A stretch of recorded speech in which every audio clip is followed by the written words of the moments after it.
Obviously, on an eighth of an acre, I don't have a barn. I don't have room for a barn, so I do all of my incubating inside as well as brooding inside. And these guys are about ready to be put in the brooder. These are turkeys and ducks.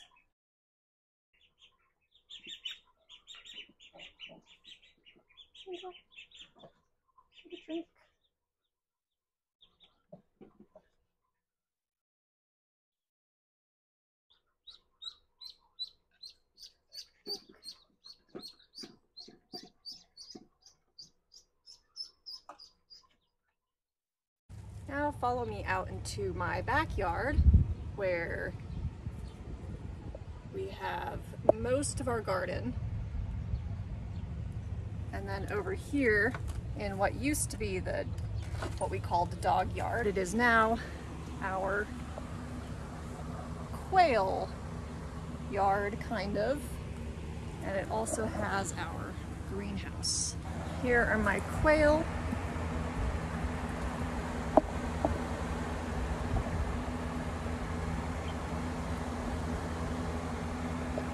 And down here, we have the quail tractor, which is cool because we can move it around the yard and then you move it to your next batch of weeds and they mow down the weeds, and it's a really super effective way to keep quail nice and clean and also fertilize your yard and mow your yard.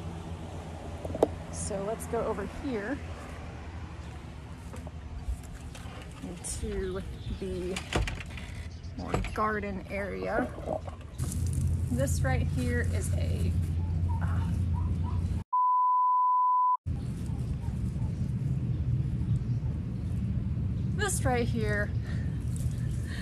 a squash bug infested zucchini plant. Well, it's probably a hybrid because I planted a bunch of zucchinis this year. None of them came up. These came up volunteer. So chances are there's some sort of hybrid, but they look like zucchinis, they taste like zucchinis, so I'm okay with it. But they're just absolutely squash bug infested. No matter how much I try to get rid of these stupid things, they're just crawling all over. I try to keep things as organic as possible, but unfortunately, sometimes you have to bring out the big guns, and I 7-dusted this plant trying to avoid the blossoms so that we don't hurt the bees, but get the squash bugs instead. Right here, we have my pond that I have tried 3 times to find a leak on, and it's still leaking. So that's a project that I'm gonna get to soon, is just redoing the entire pond and trying to fix the leak. This right here is what we call the main garden. It's where most of our lettuce and root vegetables and herbs and leafy greens go. Also have a big sage plant right over here. It's a little overgrown with marigolds and borage right now. And we have a rather large cabbage beetle infestation at the moment. So I'm going to rip all of this up, maybe sprinkle it with diatomaceous earth, and then replant everything because it's all gotta go. Otherwise, these cabbage beetles are just gonna multiply even worse. And then on the other side, we have even more quail. And they're just temporary, they're just there to grow out, and then I will choose breeding groups and probably eat some or maybe even sell some. And over here we have even more quail. I am a tad quail obsessed, as you can tell. I have 2 3-tier cages over here.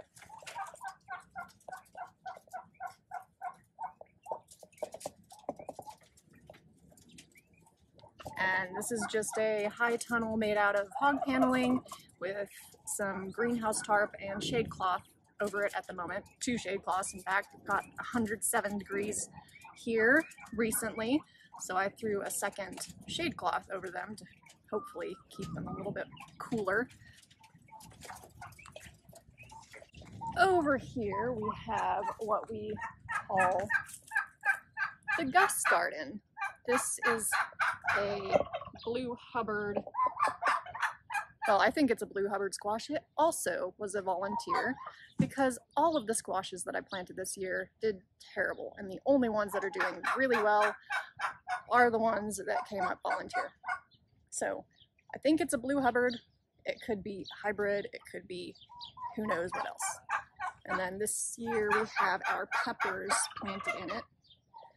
And the reason we call it the Gus Garden is because we got our first Blue Hubbard squash at a pumpkin stand at Halloween, and it looked like it had a face, you know, a little nose and everything, so we called it Gus. Put little googly eyes on it and that kind of thing. So that is our Gus Garden. Behind me we have the turkeys and we have the Americana chicken coop. Yes, the turkey space is a little bit on the small side, but that's going to be remedied soon.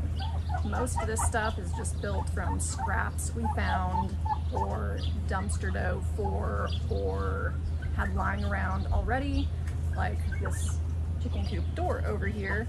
It's just something that was going to get thrown away anyway, so we put it on the chicken coop.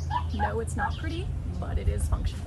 This behind me is the duck area, and then over here we have our tomato grow area. We have some red pears, some chocolate stripe, some Cherokee purple, and some Chernobyl over here. And lastly we have our bigger chicken yard where we have Rhode Island Reds, Rhode Island Whites, and Barred Rocks. It's a little cram-packed full of projects, hobbies. It's not pretty, it's made of scraps. It sometimes smells, but it's all on 1/8 of an acre and we've made it work. I would say we grow 50 to 60% of our own vegetables in the summer, and I would almost say we grow all of our meat. We raised a hog over there behind the greenhouse. We bought half a cow. Of course, we didn't raise it ourselves, but it wasn't from the grocery store. We raise all of our chickens and we have quail. So we're, I wouldn't say self-sufficient, but we're trying to get there. The reason that the turkeys are going to get a bigger pen soon, and it's really exciting, is we are moving. We found 10 acres of land and we just broke ground and we're building our dream house, and we're going to move all of this out there on the 10 acres where we will have space. So yeah, you can do this on 1/8 of an acre. If you utilize every single inch of your yard space, it is possible to be semi-self-sufficient on 1/8 of an acre. So there's the crew. That's where our house is gonna be. I zoom out. It's way out there off of the road, which will be awesome. And it is also way away from, there's no neighbors over there currently. And then over here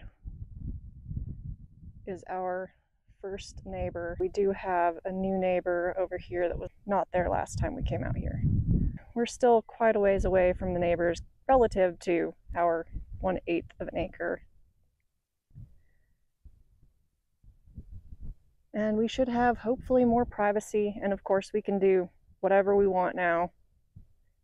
And then we have all of this space. It's not anything pretty to look at. There's no mountains, nothing like that. But it's our space, our 10 acres, and we could do whatever we want on it. And we should have some beautiful sunsets, so it'll be great. We'll hopefully be out here this winter and start our new homestead life.